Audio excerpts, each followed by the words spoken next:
Assalamualaikum warahmatullahi. Waalaikumsalam warahmatullahi Okey, wabarakatuh. boleh dengar ni? Waalaikumsalam warahmatullahi taala wabarakatuh. Ada masalah pada laptop, kalau guna telefon okeylah, boleh berhubung. Tapi dengan laptop ni tak ada problem. Kena setting mula pula. Bismillahirrahmanirrahim. Alhamdulillahirabbil alamin. Wassalatu wassalamu ala Rasulillah wa ala alihi washabbihi ajma'in. Subhanaka la ilma lana illa ma 'allamtana innaka antal alimul hakim. Wa tub 'alaina innaka antat tawwabur rahim. Rabbi shrah li sadri wa yassir li amri wahlul 'uqdatam min lisani yafqahu qawli. Tak jelas suara Ustaz. Tak jelas ni? Tak jelas. Okey, kejap. Itu okey pula. Kita tukar guna.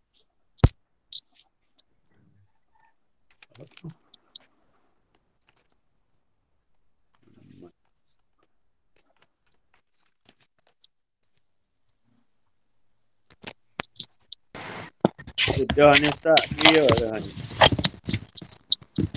Saya gitu juga Ustaz. Memang setiap kali saya buka memang tak jelas.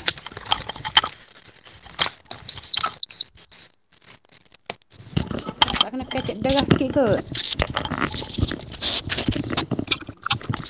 Yang tak jelas mungkin try left, lepas tu join balik.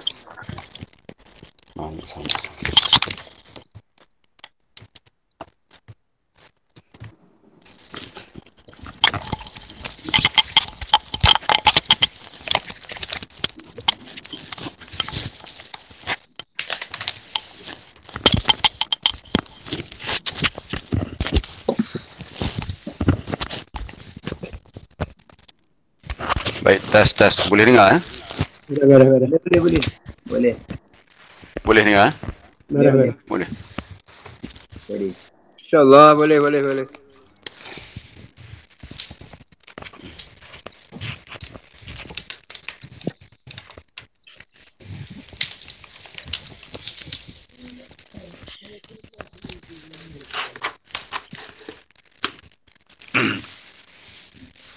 Bismillahirrahmanirrahim. Alhamdulillahirabbil alamin wassalatu wassalamu ala Rasulillah wa ala alihi washabbihi ajma'in.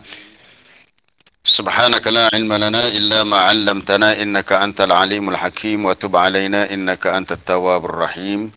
Rabbi shrah li sadri wa yassir li amri wahlul 'uqdatam min lisani yafqahu qawli. Allahumma 'allimna ma yanfa'una wa zidna 'ilma warzuqna fahma, amma ba'd.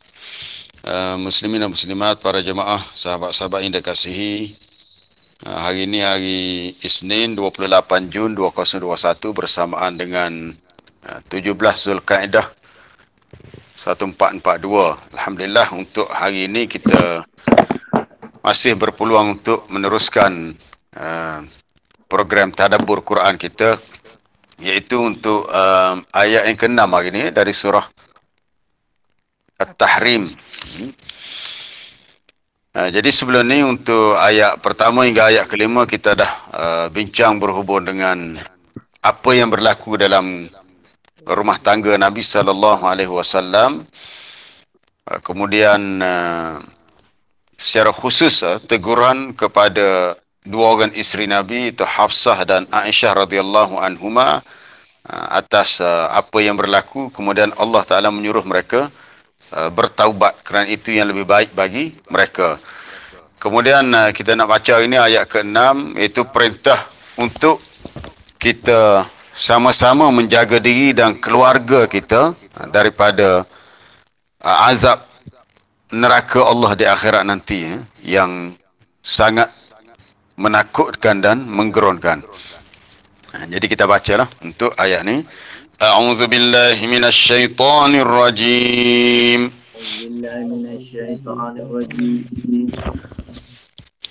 Ya ayyuhalladzina amanu qu anfusakum wa ahlikum naran wa quduhan nas wal hijarah يا أيها الذين آمنوا آمنوا قوا أنفسكم أنفسكم وأهليكم نارا وأهليكم وقودها نارا الناس والحجارة عليها ملائكة غلاظ شداد لا يعصون الله ما أمرهم ويفعلون ما يؤمرون عليها ملائكة غلاظ شداد لا يعصون الله ما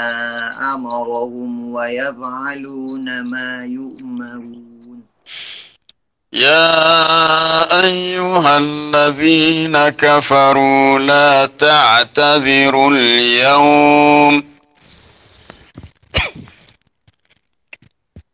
إنما تجزون ما كنتم تعملون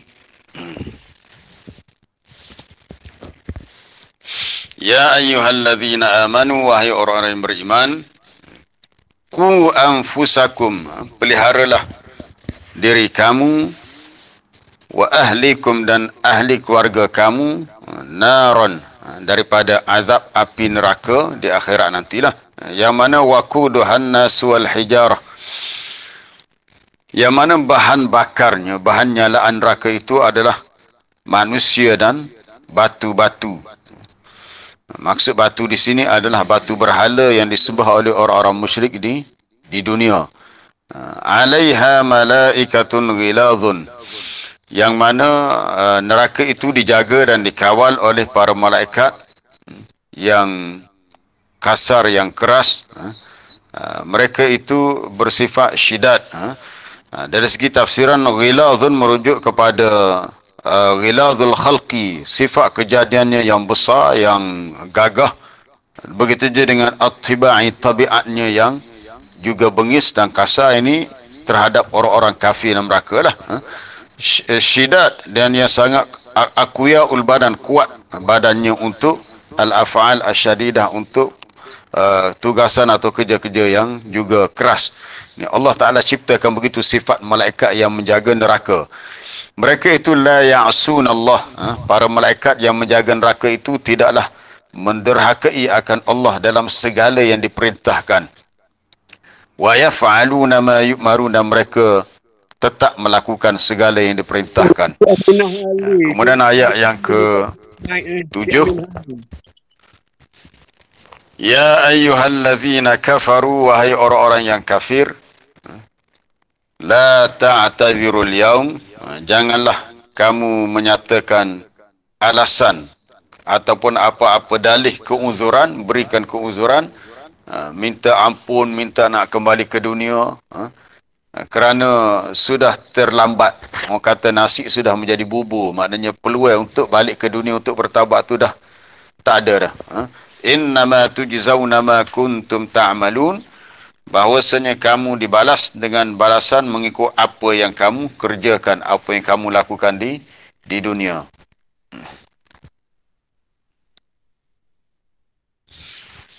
Baik, kita lihat untuk ayat ke-6 tadi. Ku anfusakum, peliharalah diri kamu dan keluarga kamu.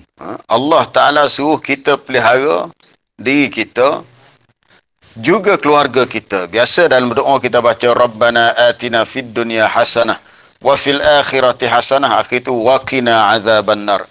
Kita minta Allah Ta'ala pelihara kita. Kita ni bukan setakat diri kita saja, termasuk ahli keluarga, orang yang dekat dengan kita. Begitu juga ketika Nabi SAW memulakan dakwah di Mekah. Nabi panggil semua ahli keluarga dia, semua kabilah-kabilah di Mekah yang ada hubungan kekeluargaan. Apabila turunnya ayat di akhir surah Asy-Syu'ara, iaitu wa anzir ashiratakal aqrabin, berilah peringatan kepada ahli keluarga kamu yang terdekat. Lalu Nabi panggil semua kabilah Bani Hashim, Bani Abdul Manaf, Bani Ka'ab bin Lu'i. Lalu Nabi beritahu, anqidhu anfusakum minan nar, peliharalah diri kamu, selamatkanlah diri kamu daripada azab neraka Allah. Sehingga Nabi panggil juga anaknya Fatimah yang masih kecil ketika itu, Nabi kata anqidhi nafsaki minan nar, peliharalah diri kamu daripada azab neraka, kerana aku tidak memiliki apa-apa untuk membantu kamu di akhirat, melainkan aku ni ada hubungan kekeluargaan. Aku Rasul yang diutuskan untuk menyeru kamu kepada jalan yang boleh menyelamatkan kamu dunia dan akhirat. Jadi ku anfusakum maknanya ij'alu li anfusikum wiqayatan minan nar. Jadikanlah untuk diri kamu adanya suatu wiqayah. Wiqayah ni suatu jalan pencegahan untuk mencegah ataupun memelihara diri kamu daripada neraka Allah. Caranya bitarkil ma'asi wa fi'li at-ta'at, dengan meninggalkan perkara maksiat dan melakukan ketaatan.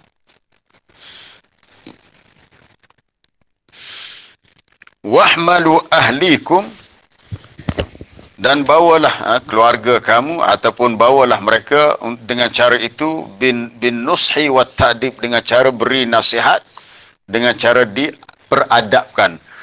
Nasihat dan ada ketika perlu dihukum, kena hukum lah. Baik, pertama kita nak lihat tentang perlunya sungguh-sungguh usaha kita berpegang kepada ajaran agama.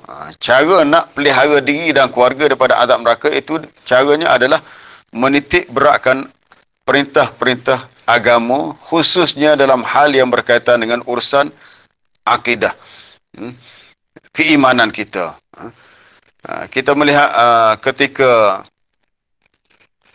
Nabi Yaqub hampir meninggal dunia, itu boleh rujuk dalam surah Al-Baqarah ayat 133.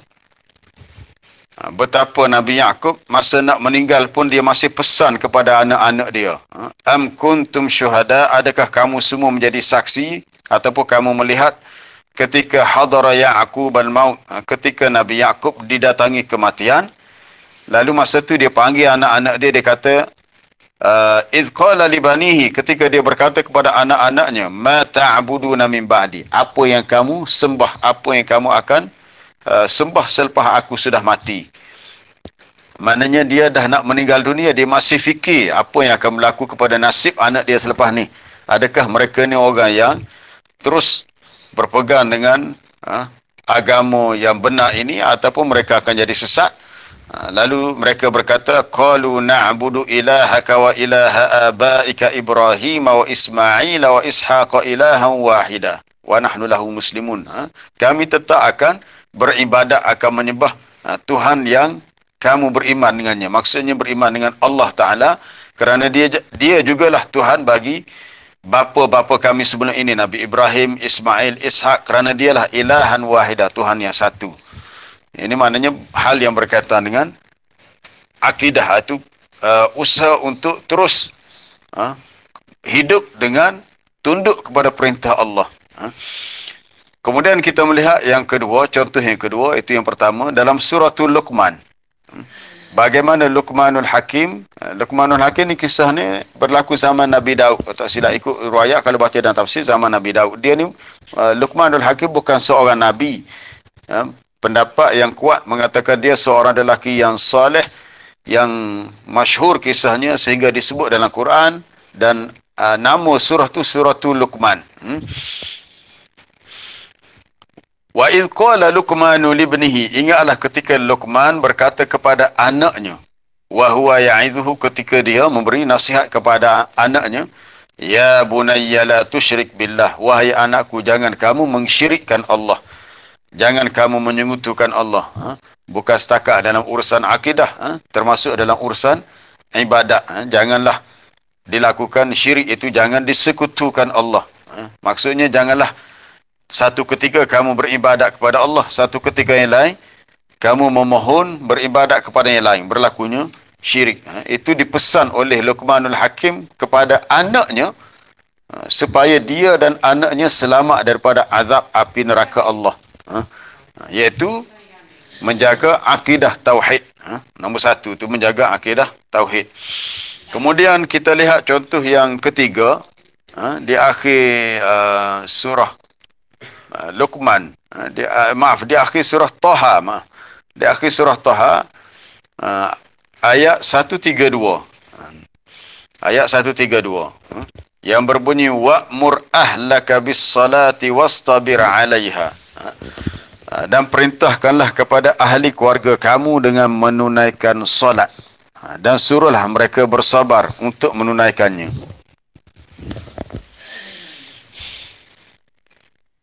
Perintahkanlah ahli keluarga kamu menunaikan solat. Dan suruhlah mereka bersabar untuk mendirikannya. Ni kalau dalam bab solat ni, kalau kita lihat ya, ada hadis-hadis Nabi yang menyuruh kita memerintahkan kepada anak-anak kita salat ketika umur 7 tahun. Maknanya kita tidak boleh buat lepas tangan. Kita kena ambil berat, kena bertegas, kena beri nasihat, kena suruh, ataupun kena, kalau perlu hukum, kena hukum. Daripada Abdullah bin Amru, daripada Nabi SAW,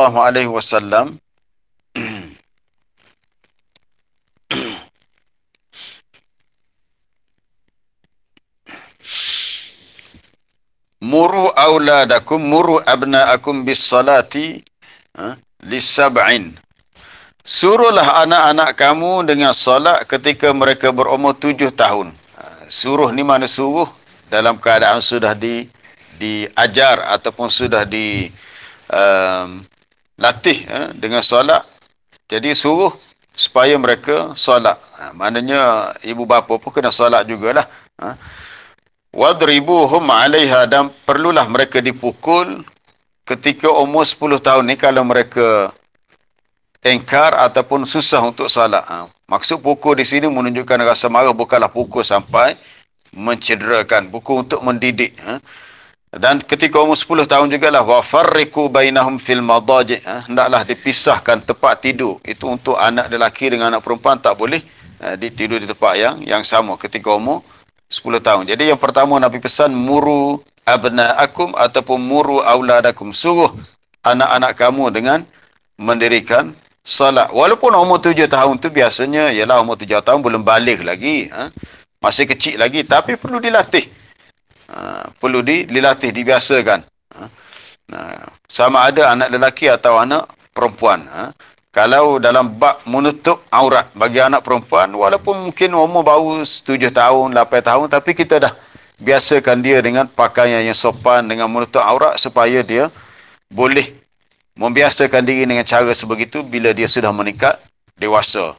Tapi kalau ibu bapa tak ambil berat, kadang-kadang anak tu dah meningkat remaja, mungkin solatnya entah ke mana, mungkin anak lelaki perempuan berpakaian mungkin tak menutup aurat, jadi timbul satu persoalan, adakah ibu bapa tu faham atau tidak ayat ni?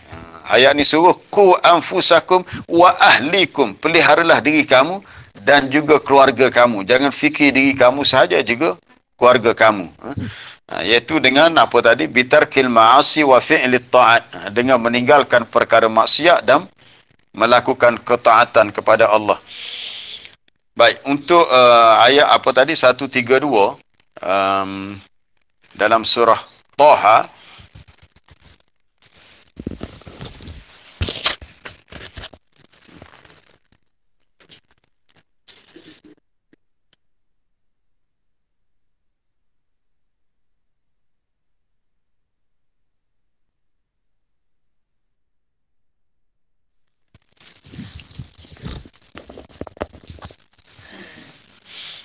baik, kita sambung balik ya. Di akhir surah Taha ayat 132 tu ada satu riwayat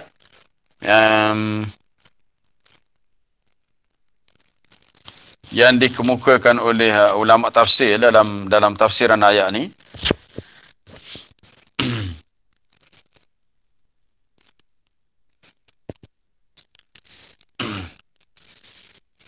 Daripada haddatsana Abu Sa'id al-Ashaj, haddatsana Hafs bin Riyas, daripada Hisham an abihi annahu kana idza dakhala ala ahli dunya fara'a min dunyahum tarafan fa idza raja'a ila ahlihi. Ini kisah berlaku pada Riyas bin kepada Hisham. Ini salah seorang perawi lah. Dia kata bila dia melihat kepada orang-orang di dunia inilah dan juga kehidupan dunia mereka, maka dia melihat mereka ni hidup dalam keadaan leka dan lalai. Apabila dia kembali kepada keluarganya, dan dia pun membaca ayat yang sebelumnya, wala tamuddanna 'ainaika ila ma matta'na bihi, ayat 131 surah Taha, sehinggalah kepada ayat wa'mur ahlaka bis-salah, suruhlah keluarga kamu mendirikan salat. Kemudian dia berpesan, dia kata as-salata as-salata, hendaklah kamu salat, hendaklah kamu jaga salat dan pelihara ia sebaik mungkin. Itu satu riwayat. Kemudian banyak riwayat yang disebut oleh Ibnu Katsir di sini. Antaranya pernah Nabi SAW pada waktu hampir subuh dia pergi ke rumah anaknya Fatimah.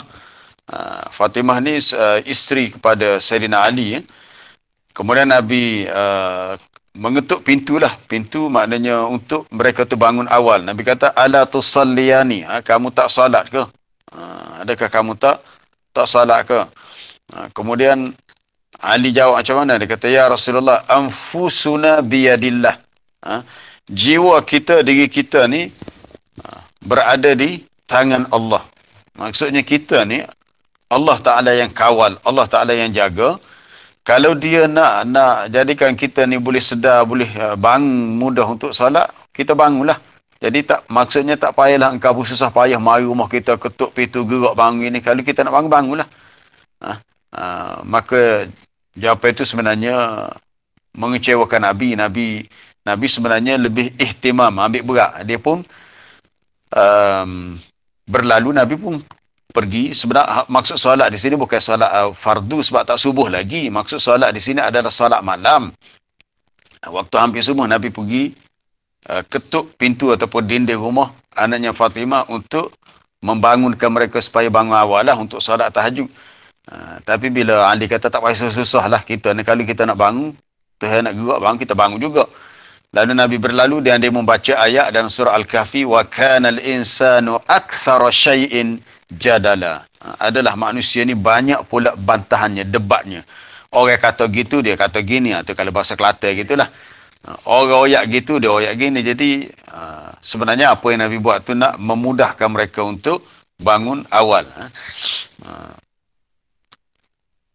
Sebab bila kita melaksanakan perintah agama, sama ada pada kita, pada keluarga kita, kita suruh, dan tadi kita dah perintahkan, kita dah ajar, mana dari segi tanggungjawab tu dah terlepas dah lah. Cuma atas rasa perlu ambil berat, maka kita tanya khabar. Mungkin anak-anak kita dah menikah dewasa, macam mana dah solat. Atau kita ingatkan dia untuk solat di awal waktu dan sebagainya. Jadi selebih tu dialah. Nabi SAW diutuskan sebagai Rasul. Tidak diutuskan untuk menjaga manusia. Wa ma arsalnaka alaihim wakila. Wa ma arsalnaka alaihim hafiza. Tugas Nabi hanyalah al-balaghul mubin, menyampaikan. Jadi selebihnya pandai-pandailah manusia tu jaga diri dia sendiri. Bila ayat ni sebut, ku anfusakum wa ahlikum nara, jagalah diri kamu dan keluarga kamu, khususnya anak-anak kamu daripada azab neraka. Di mana kita jaga kita. Ini bukan jaga daripada coronavirus. Bukan jaga daripada COVID-19. Kita jaga kita daripada azab neraka. Waktu yang lebih utama. Yang pertama saya dah sebut tadi tentang pentingnya akidah pegangan kita, keyakinan kita kepada Allah, tidak mensyirikkan ia. Pesan kepada anak-anak kita supaya sentiasa beribadat kepada Allah sebagaimana pesanan Nabi Yaqub ketika dia hampir nak meninggal dunia. Kemudian pesanan Luqmanul Hakim kepada anaknya supaya jangan terlibat dengan syirik. Kemudian pesanan Nabi kepada anaknya Fatimah dan menantunya Ali supaya bangun awal salat malam. Kemudian ada satu lagi hadis tentang bab sedekah. Yang mana sedekah ni salah satu amalan yang boleh mengelakkan kita daripada terkena azab neraka. Hadis tu riwayat Bukhari dan Muslim, hadis yang sahih. daripada Adi bin Hatim radhiyallahu anhu. Nabi SAW bersabda, "Ma minkum min ahadin illa sayukallimuhu rabbuhu wa laysa bainahu wa bainahu tarjuman." Tidak ada seorang pun di antara kamu melainkan dia akan berkata-kata dengan Tuhannya. Maksudnya setiap orang di antara kita akan dipanggil, Allah Ta'ala akan interview kita di akhirat nanti. Yang mana Nabi kata tak ada penterjemah, ya. Allah Ta'ala tanya dan kita faham soalan tu, kita boleh jawab. Tak ada penterjemah. Lalu si hamba tu wa yanzuru aymana minhu fala yara illa ma qaddama. Dia melihat sebelah kanannya, maka tidaklah yang dia lihat kecuali amalan-amalan baik yang dia pernah buat. Itu yang dia bawa ke akhirat. Wa yanzuru ash'ama minhu fala yara illa ma qaddama. Lalu dia melihat sebelah kirinya, tidak ada yang dia bawa kecuali amalan-amalan buruk yang pernah dia lakukan. Kemudian wa yanzuru baina yadayhi fala yara illa an-nar tilqa wajhihi. Lalu dia melihat di depannya, maka tidaklah dia lihat kecuali ada neraka. Depan dia neraka, betul-betul depan dia. Maka akhirnya Nabi pesan, ittaqun nar walau bisyikki tamrah. Peliharalah diri kamu daripada azab neraka walaupun dengan sedekah daripada sebelah buah tamar. Buah tamar tu bukannya besar. Buah-buah kurma. Buah kurma tu kalau kita tak mampu nak sedekah sebiji, kalau terpaksa dibelah, mungkin kita ada sebiji, orang tu minta, okey kita belah, kita ambil separuh, dia separuh. Kalau boleh buat macam tu pun, okey dah. Maknanya kita cari juga peluang untuk membolehkan kita bersedekah. Kerana sedekah itu menjadi sebab kepada dapat dijauhkan daripada azab neraka. Kemudian apa lagi amalan yang kita boleh buat? Apa lagi amalan yang ahli keluarga kita boleh buat untuk elak daripada azab neraka? Termasuklah ibadah puasa. Soal meninggalkan dosa maksiat itu satu hal dah. Ni melaksanakan amalan-amalan fardu dan amalan-amalan sunat. Puasa adalah hadis yang sahih. Nabi SAW bersabda, "Man sama yauman fi sabilillah ba'adallahu wajhahu 'anil nari 70 kharifan." Sesiapa yang berpuasa sehari sahaja pada jalan Allah, sama ada kalau dia keluar untuk pergi berjihad fi sabilillah ataupun fi sabilillah juga niatnya semata-mata kerana Allah, nescaya Allah Ta'ala jauhkan wajahnya, mukanya daripada neraka sejauh 70 kharifan, 70. Ada ulama kata kharifan merujuk kepada tahun. Ada ulama kata kharifan merujuk kepada suatu parik, khandak. Parik bukan parik di dunia, parik yang di akhirat ni maknanya dia punya jarak antara satu tebing dengan tebing lain tu sangat jauh. Ni 70. Parik maknanya jauhlah, nak menunjukkan kepada jarak yang jauh. Dengan sebab apa? Puasa. Jadi sama ada kita menjaga akidah kita, kita menjaga solat kita, puasa kita, kita bersedekah. Maka semua amalan-amalan itu menjadi sebab kepada dapat dipelihara daripada azab neraka. Bagi kalaulah ada dosa dan kesilapan yang dibuat, maka perlu seseorang itu sentiasa bertaubat. Perlu sentiasa bertaubat.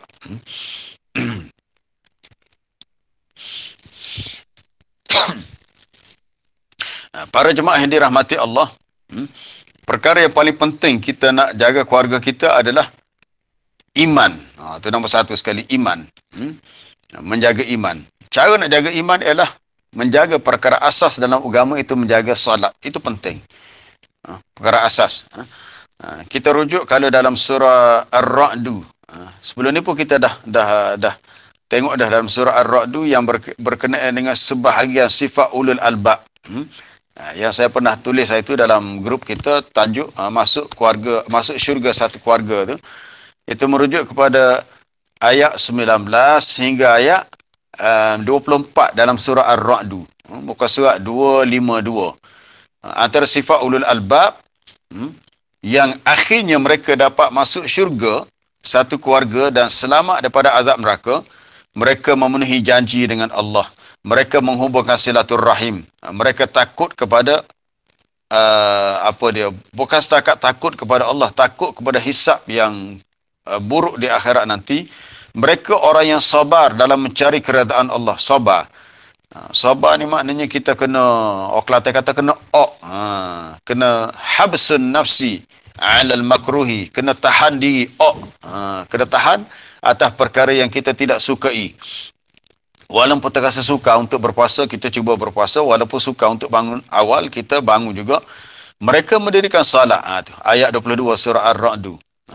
Antara sifat ulul albab yang melayakkan mereka masuk syurga dengan keluarga mereka, sekaligus selamat daripada neraka, mereka salat.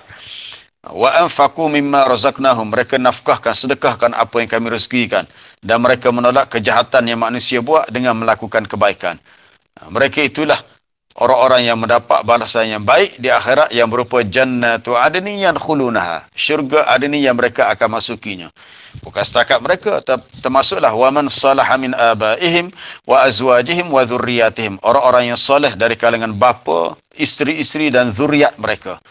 Bapa mereka, termasuklah datuk mereka, pasangan-pasangan mereka, zuriat, anak-anak dan cucu mereka. Dengan syarat semuanya orang-orang yang beriman, beramal saleh. Jadi bila masuk syurga bermaksud maknanya mereka dah selamat daripada azab neraka. Alhamdulillah. Para jemaah yang dirahmati Allah, kita sambung terus. Allah Ta'ala beri peringatan. Dalam neraka itu terdapat malaikatun ghilaz. Ini sesuatu yang menakutkan.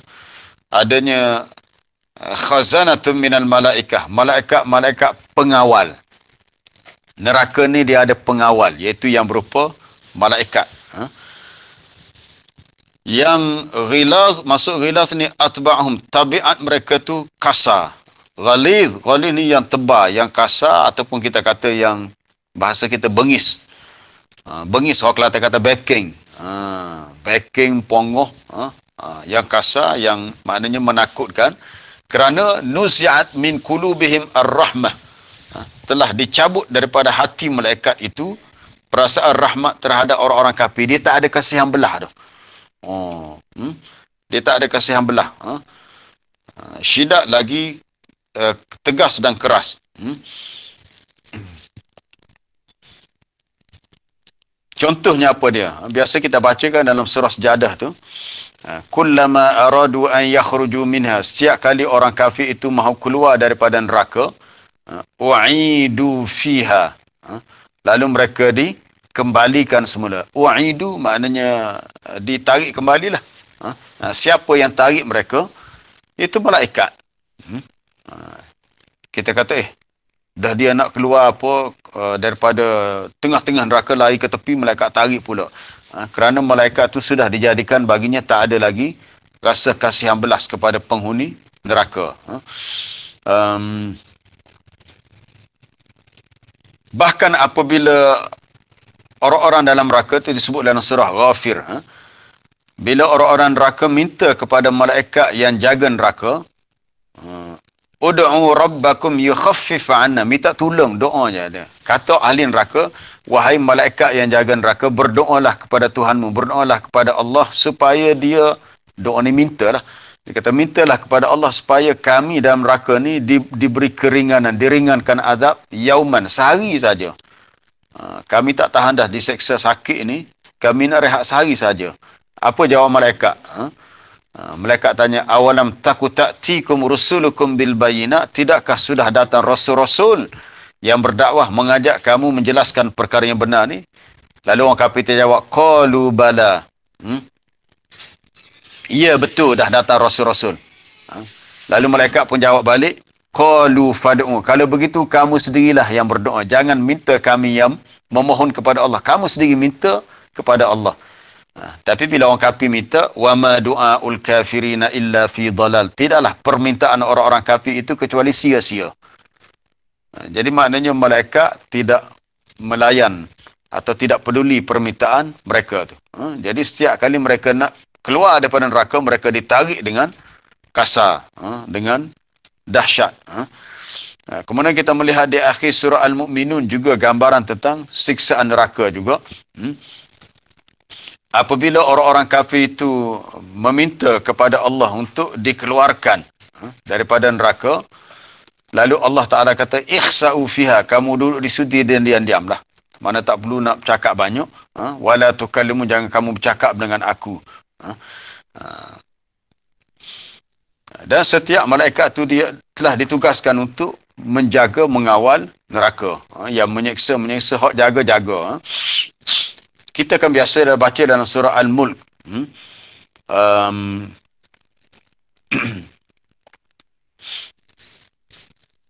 Innal ladzina kafaru bi rabbihim azabu jahannam wa bi'sal masir. Sesungguhnya bagi orang-orang yang kafir, yang kufur dengan Tuhan mereka, bagi mereka azab jahannam itulah seburuk-buruk tempat kembali. Idza ulqu fiha sami'u laha syahiqan. Setiap kali orang kafir itu dicampak dalam neraka, mereka mendengar bunyi yang menakutkan dalam neraka. Wahya tafur, neraka itu menggelegak, terlalu panas. Takadu tamayyazu minal ghaiz. Hampir-hampirlah neraka tu pecah. Ni surah ni insya-Allah kita akan baca beberapa hari lagi lah, sebab kita pun nak habis dah ni surah At-Tahrim. Selepas At-Tahrim kita akan masuk surah Al-Mulk, surah yang pertama dalam juz 29. Kemudian malaikat bertanya, kullama ulqiya fiha faujun, setiap kali dicampakkan satu kumpulan orang-orang yang kafir ni ke neraka, lalu sa'alahum khazanatuha, malaikat yang menjaga neraka. Khazanah di sini penjaga neraka tu tanya, alam ya'tikum nadhir, tidakkah sudah datang kepada kamu rasul yang memberi peringatan? Lalu orang kafir jawab, qalu bala qad ja'ana nadhirun, sesungguhnya telah datang kepada kami rasul yang memberi peringatan, tetapi kami yang mendustakan. Jadi akhirnya mereka tak boleh buat apa-apa, mereka sendiri mengakui akan dosa dan kesalahan yang mereka buat. Fa'tarafu bidzambihim, mereka iktiraf mengaku, tapi pengakuan ini tak memberi apa-apa faedah. Kalau mengaku semasa di dunia, mereka sedar, mereka insaf bertaubat sebelum mati, okeylah, peluang itu masih ada untuk mereka kembali ke jalan yang benar, untuk mereka kembali ke pangkal jalan. Tapi kalau mengaku semasa dan neraka, fa'tarafu bidzambihim, mereka mengaku dosa mereka, pengakuan itu tak memberi apa-apa faedah. Tak memberi apa-apa faedah.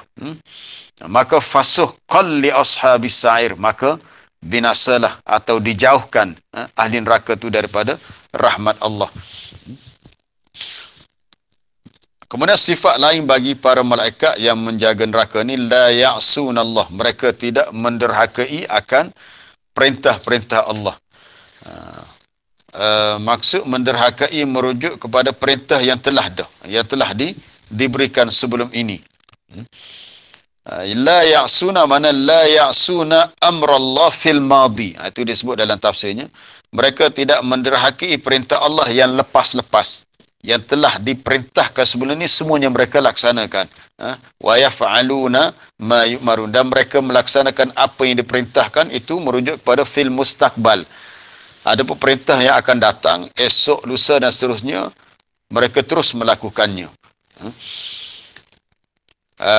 Kemudian dalam tafsir Al-Jalalain ada diberi sedikit tambahan tentang tafsiran ayat ni. Dia kata ayat ni menjadi takhwif lil mu'minin anil irtidadi, untuk menakutkan orang mukmin supaya timbul rasa gerun agar tidak murtad setelah mereka dah masuk Islam.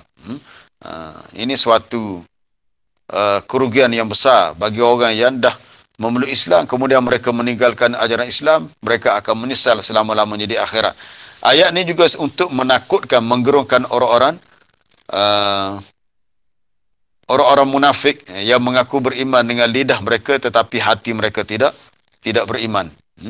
Jadi sifat malaikat adalah sifat sentiasa taat perintah Allah.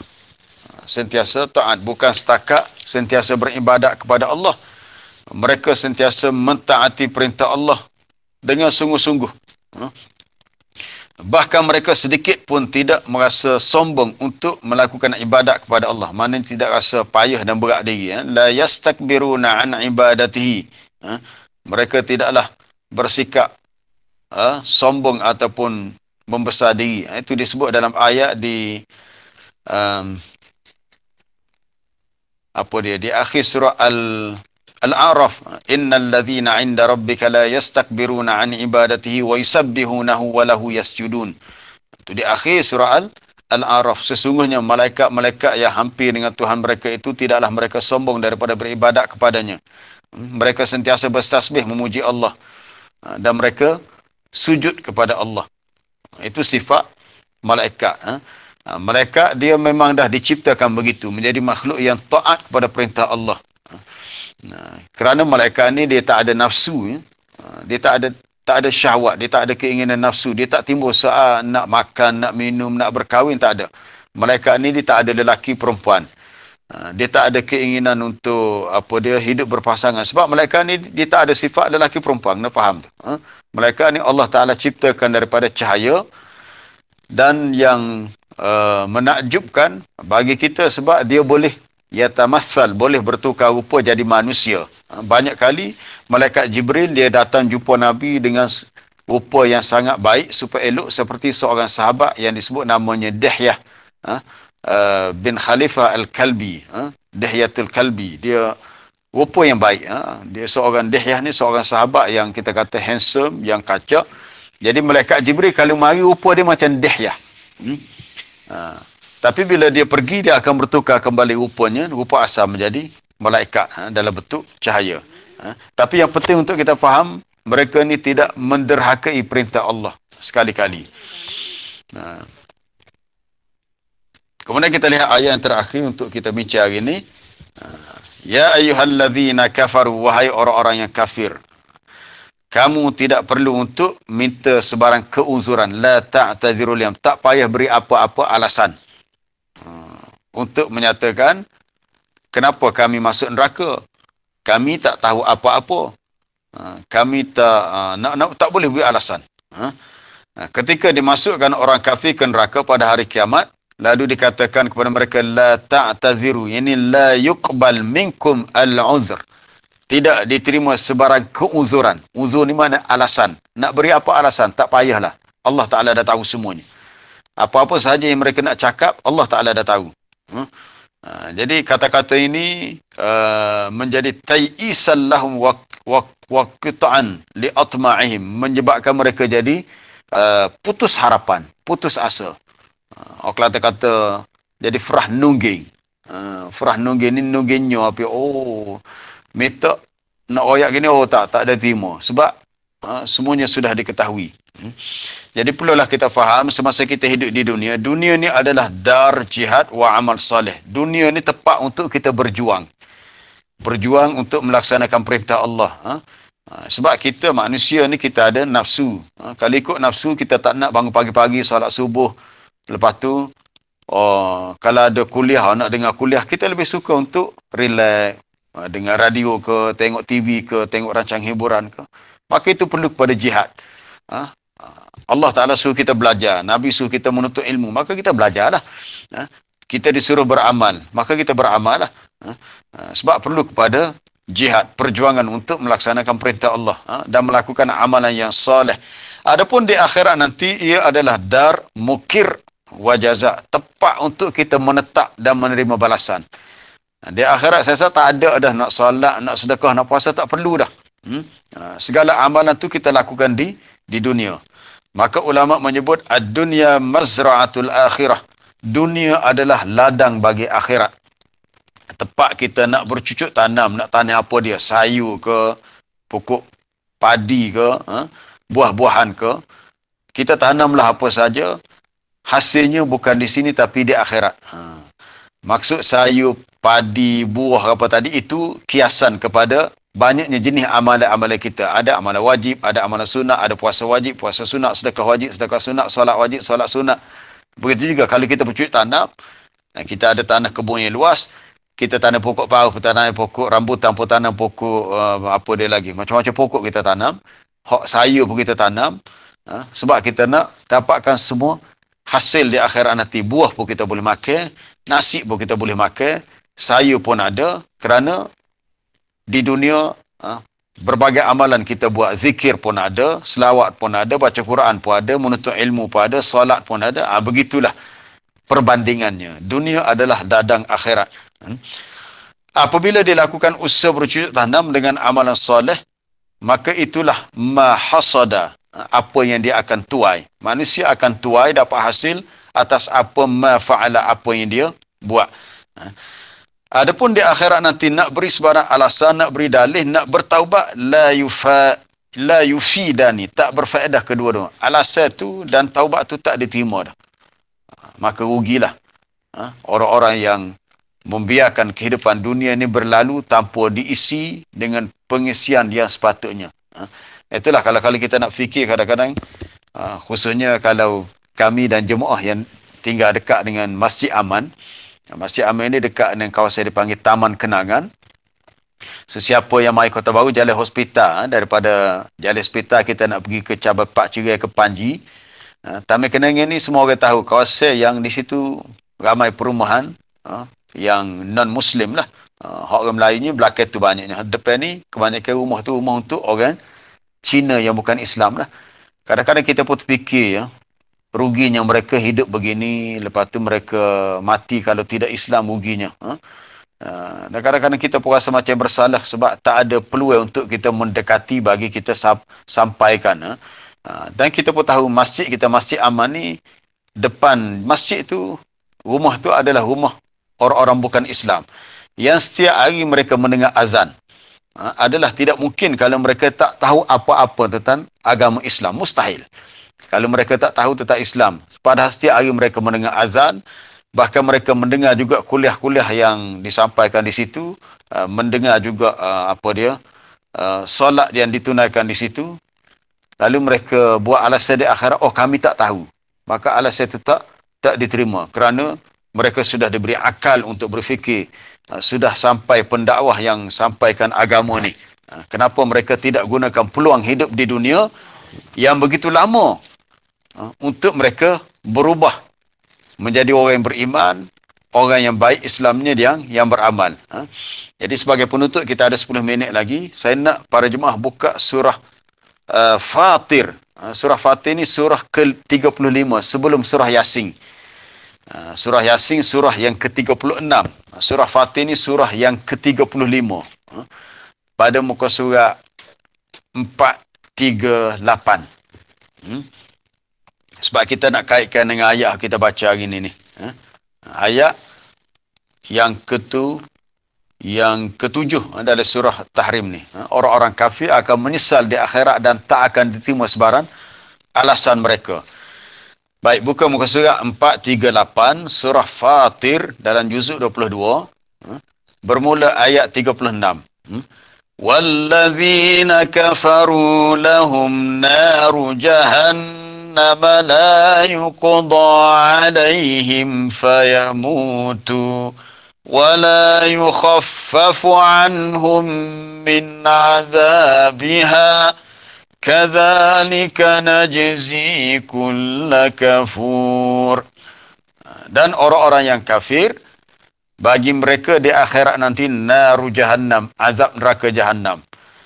Tidaklah mereka dihukum sehingga lalu mereka mati.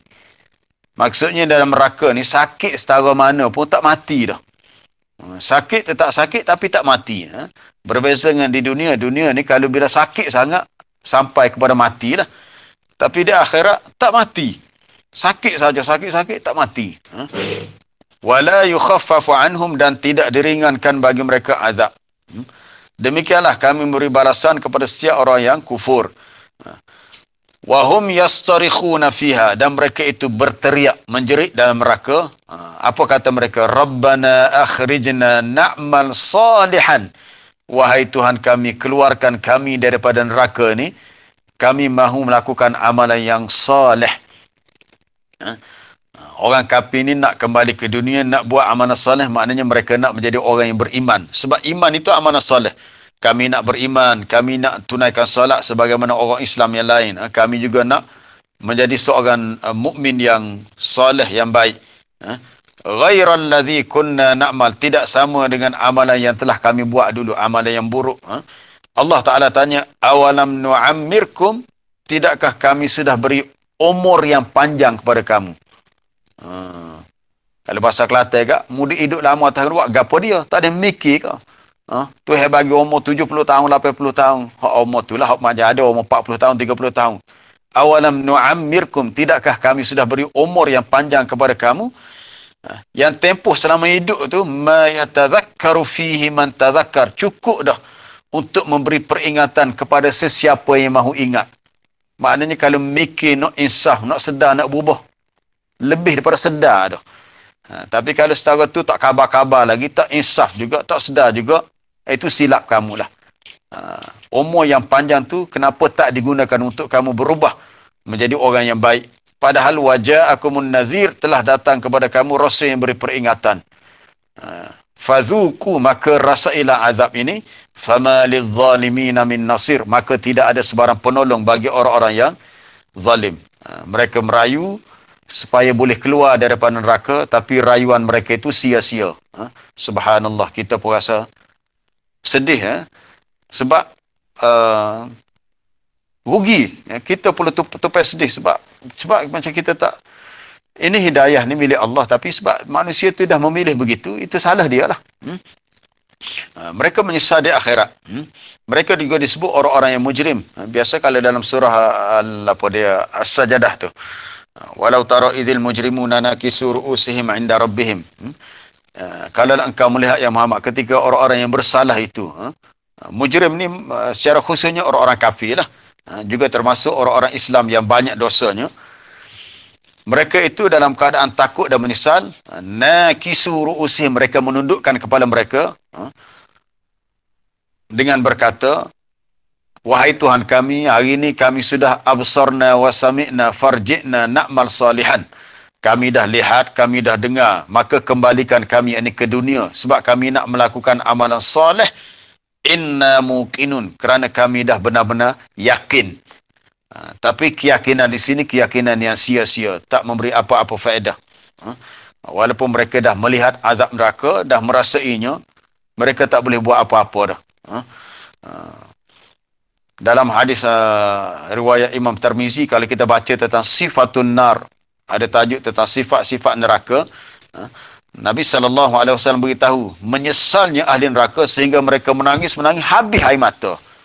Tak ada ad-dumu, ad-dam'u ni habis dah. Sehingga keluarlah air mata darah. Air mata darah. Tepat mengalirnya air mata pada pipi mereka tu, kalau diletakkan kapal yang berlayar di laut tu, kapal tu dapat mengalir. Sebab di akhirat nanti, ahli neraka juga ahli syurga semuanya besar. Dia punya skala sahih dia tidak sama sahih di dunia, besar.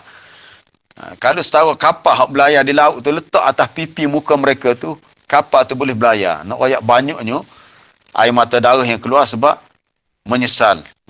Nak balik semula ke dunia tak boleh. Terpaksa menanggung kesakitan yang tak tahu siapa bila. Begitu juga disebut dalam surah Az-Zukhruf, innal mujrimina fi 'adzabi jahannam khalidun la yufattaru anhum wa hum fihi mublisun. Mereka tidak akan henti-henti diseksa dalam keadaan mereka rasa sangat kecewa dan rasa sedih doa. Kalau kata sangat terlalu sedih. Lalu mereka pun wanadau ya Malik, mereka pun memanggil kepada malaikat yang jaga neraka, malaikat Malik. Ada yang kata malaikat Zabaniyah. Zabaniyah tu pembantu kepada Malik. Ketua bagi malaikat yang jaga neraka adalah Malik. Wanadau ya Malik. Hak Zabaniyah hak disebut di akhir surah Al-Alaq. Kalla la sanad'u Zabaniyah kalla la tuti'hu wasjud waqtari. Zabaniyah tu adalah a'wanu Malik, pembantu kepada malaikat Malik. Jadi malaikat Malik yang jaga neraka ni, ahli neraka minta kepadanya, wanadau, mereka kata, ya Malik liyaqdi alaina rabbuk, suruhlah Tuhanmu matikan kami tak tahan dah diseksa begini, matilah senang. Tapi malaikat Malik jawab apa? Qala innakum makithun, kamu tak akan mati, kamu akan terus berada di sini dalam keadaan kamu diazab dan diseksa. La haula wala quwata illa billah. Kita tak ada kekuatan, tak ada kemampuan kecuali dengan pertolongan daripada Allah. Allah Ta'ala bagi rahmat kepada kita. Dengan rahmat itulah kita dapat rasai nikmat iman, nikmat Islam, nikmat ilmu. Kita dapat mengambil pengajaran daripada ayat-ayat yang kita tadabbur, yang kita renungi, untuk kita fikir dan untuk kita perbetulkan hala tuju hidup kita, supaya kita selamat, bukan setakat di dunia, lebih-lebih lagi selamat di akhirat. Para jemaah yang dirahmati Allah, sebenarnya tak ada siapa pun di antara kita yang sanggup untuk ke neraka walau sesaat. Tak usah kata seminit, tak usah kata sehari, 1 saat pun kita tak sanggup sebab sakit sangat. Nabi buat gambaran orang kafir yang paling ringan azab neraka. seorang yang dipakaikan kepada dia jumratani minnar, dua macam selipar lah, selipar kasut daripada api neraka, yang menyebabkan yaghli minhu minhuma dimaruhu, dengan sebab kedua-dua selipar api tadi gelegak dia punya otaknya, panas sangat. Selipar api duduk di kaki tapi menggelegak otak, terasa panas. Kita ni kalau tersentuh objek yang panas, periuk ke kendi yang panas dapur, tak adalah siapa otak kita nak rasa itu. Itu kalau siapa setara tu dunia matilah. Tapi di akhirat la yamutu fiha wa la yahya, mereka tidak mati, tidak hidup. Mereka diseksa tidak siapa mati, dan mereka diseksa seolah-olah seperti tak hidup sebab terlalu sakit. Kita berlindung dengan Allah Ta'ala daripada azab akhirat. Kita meminta kepada Allah kita selamat di dunia. Allahumma Allahumma inna na'udzubika min khizyid dunya wa azabil akhirah. Ya Allah, kami berlindung denganmu daripada kehinaan di dunia dan azab di akhirat. Yang sangat dahsyat dan menakutkan. Semoga Allah Ta'ala pelihara kita semua dan merahmati kita semua. InsyaAllah. Dah cukup 7.30, kita buka untuk persoalan. Kalau ada soalan.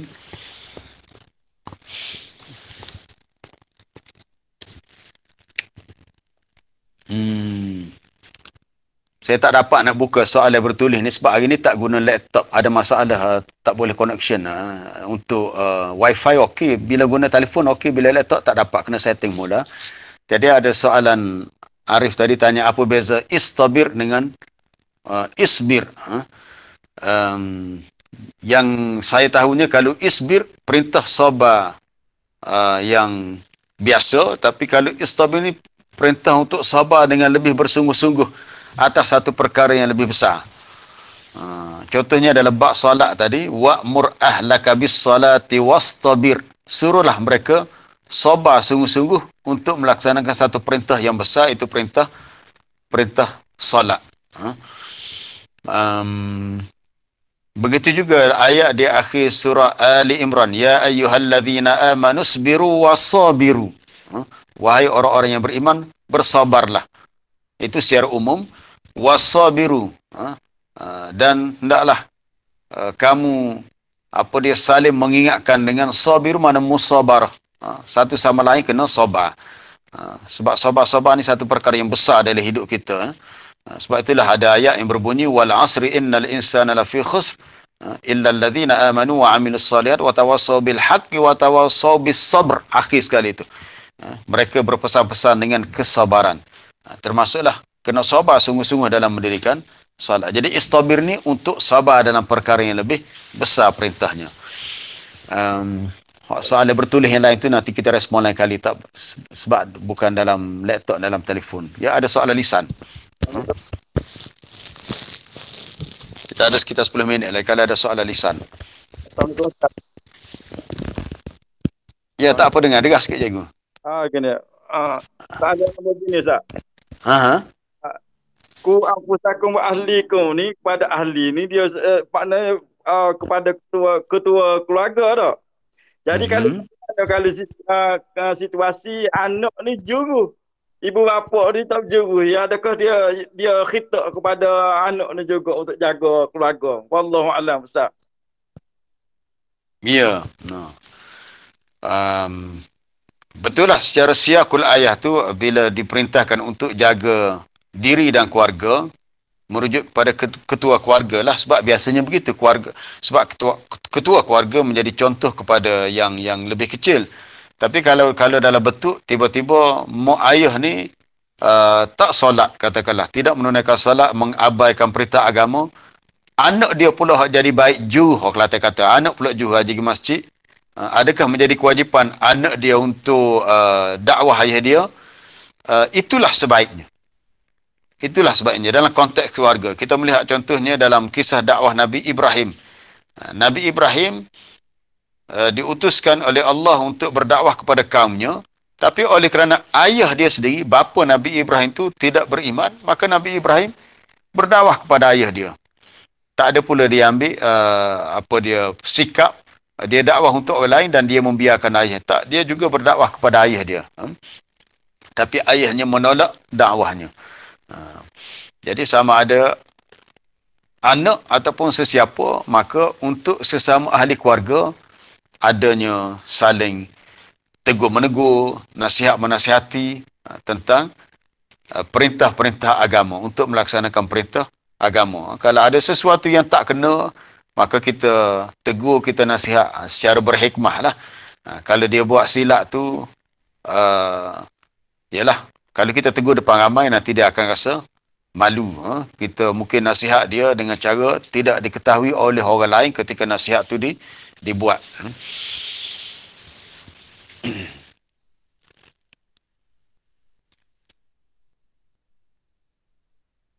Itulah yang terbaik. Kalau seseorang tu boleh dakwah ayah dia, macam kisah kita dengar, kisah Ustaz Abid Liu, baru ni ayah dia dah masuk Islam. Beberapa tahun lepas ayah masuk Islam, bawa ke Mekah apa. Alhamdulillah, dia berusaha untuk dakwah orang lain, bagi sumbangan sedekah apa, derma pada orang lain dengan cukup banyak sekali. Alhamdulillah, dengan izin Allah, dengan petunjuk hidayah tu daripada Allah, akhirnya dia kata ayah dia dah masuk Islam. Maknanya dakwah ni tidak kata semestinya ayah kepada anak saja, termasuklah anak kepada ayah, adik kepada abang, kepada kakak. Asalkan dilihat ada orang yang kita kata perlu diperbetulkan, maka kita kena sama-sama perbetulkan. Dan apabila nasihat itu disampaikan, orang yang terima nasihat ni dia kena lebih berfikiran terbuka. Dia tak boleh nak bersikap sombong. Bila orang tegur dia, dia kata, mu ni siapa dia? Aku lebih tua padamu. Aku makan garai padamu dulu. Mu nak tegur aku, nasihat aku. Dia tidak semestinya begitu. Kita kena melihat apa yang nak dinasihatkan kepada kita, bukannya siapa yang memberi nasihat. Kalau benda yang nak sampai kata benda yang baik, yang betul, maka kita kena terimalah dengan hati yang terbuka. Tapi memang payahlah kalau dalam macam soalan tadi, kalau anak tu juru, mungkin rajin ke masjid, rajin ikut kuliah, tapi si ayah dia ni suka buang masa, masjid tak pergi, lepak-lepak kedai kopi, sedangkan umur dah 60 lebih, 70 lebih. Dunia kata pergi, kubur kata mari, tapi ayah dia masjid pun tak pergi. Sekali anak dia kata, ayah pergilah masjid, kita gunakan sisa baki umur yang masih ada ni untuk mendekatkan diri kepada Allah. Mungkin kalau ayah dia tu moodnya baik, dia kata, oh baguslah nasihat kamu, aku akan pergi lah. Tapi kalau ayah dia tu jenis, orang kata panas baran, orang Kelantan kata backing, mu ni siapa dia? Mu ni siapa dia? Aku jak kecil lagi makan pada mu, nak nasihat aku. Payahlah. Tu cukup dan kita berdoa lah. Macam Abu Hurairah, kan Abu Hurairah masuk Islam, mak dia belum Islam. Akhirnya dia jumpa Nabi, dia kata, ya Rasulullah, doakan untuk ibu aku. Akhirnya dengan berkat doa Nabi, Allah Ta'ala bagi hidayah kepada ibu Abu Hurairah, mak dia. Bila dia balik ke rumah dia, alhamdulillah, mak dia kata dia dah terima ajaran Nabi, dia dah masuk Islam, dia dah mengucap dua kalimah syahadah. Alhamdulillah. Baik, ada lagi soalan lain? Ustaz. Assalamualaikum Ustaz. Ya, salah ya, Abang Said. Pasal dakwah kita kepada orang bukan Islam ni, adakah sebab akhlak orang Islam tu sendiri jadi tidak menarik nampak Islam? Sebab contohnya kita ni banyak kes-kes macam-macam, rasuah lah. Kita nombor satu. Jadi mungkin dia tengok kita tu, dia tak menarik Islam. Ya. Macam mana Ustaz? Komen Ustaz. Dia dakwah ni ada dua bentuk. Dakwah dipanggil lisanul hal, satu lagi lisanul maqal. Dakwah dengan lisanul hal iaitu dengan cara kita menunjukkan role model yang baik, contoh yang baik. Lisanul maqal ni dakwah dengan secara percakapan. Tapi sebenarnya yang lebih berkesan adalah lisanul hal. Lisanul hal ni maknanya kita menunjukkan contoh yang baik. Kalau kita nak dakwah orang yang bukan Islam, kita kata Islam ni agama yang sukakan kebersihan. Kalau belajar fiqh pun mula-mula sekali kita belajar adalah babut taharah, bab bersuci. Kita cerita, kita kata kita nak salat, kita kena berwuduk. Kalau kita berjunub, kita kena mandi wajib.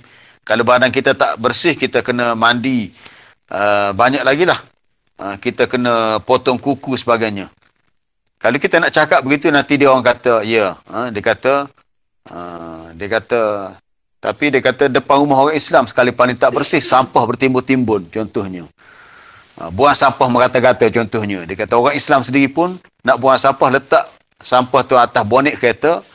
Kemudian bila kereta tu lalu tepat ada bongguk, sampah tu dah jatuh ke bawah, dibiarkan. Dia kata, jadi kamu bercakap tentang aspek kebersihan, tapi kami tak lihat contoh kebersihan tu pada orang Islam. Jadi itu masalahnya.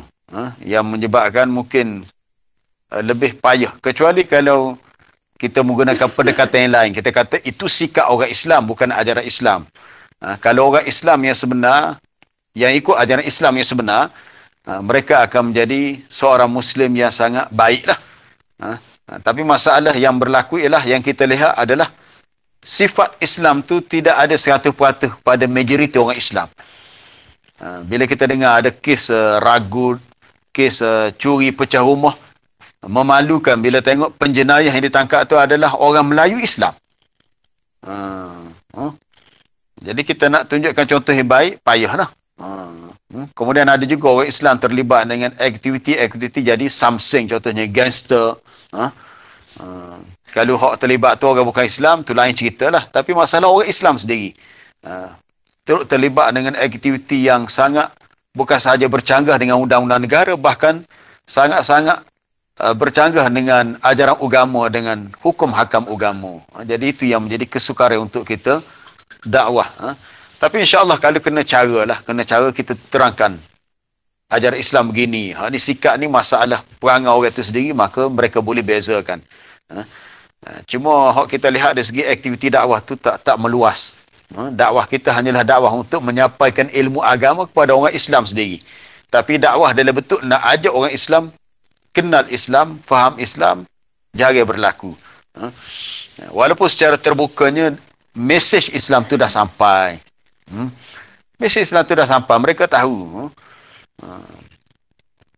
Kita kata mustahil lah orang-orang bukan Islam hak duduk di Kelantan ni tak tahu tentang Islam. Sebab apa? Sebab mereka tahu Kelantan ni dah lama disebut sebagai negeri serambi Mekah. Dan mereka pun tahu Mekah tu apa dia. Tapi oleh kerana iyalah mereka sendiri memilih untuk kekal dengan agama asal mereka, maka itulah yang berlaku. Baik, kita berhenti setakat tu dah 7.41 dah. InsyaAllah kita sambung lain kali pula lah dengan ayat seterusnya tentang perintah untuk bertaubat dengan taubat nasuha, taubat yang sungguh-sungguh, yang menjadi syarat kepada bersihnya seseorang daripada dosanya dan dijamin akan masuk ke dalam syurga di akhirat nanti. Wallahu a'lam. Subhanakallah bihamdika asyhadu an la ilaha illa anta astaghfiruka wa atubu ilaik. Wa sallallahu wa sallama ala nabiyyina Muhammad wa ala alihi wa sahbihi ajma'in walhamdulillahi rabbil alamin. Assalamualaikum warahmatullahi taala wabarakatuh.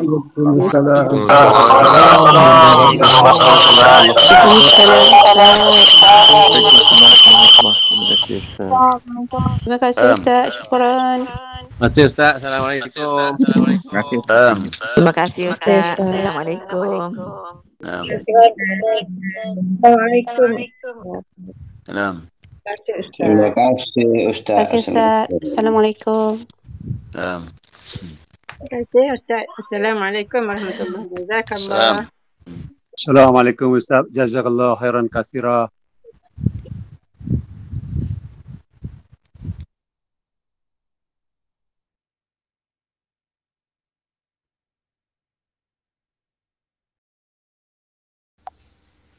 Terima kasih Ustaz. Assalamualaikum warahmatullahi wabarakatuh.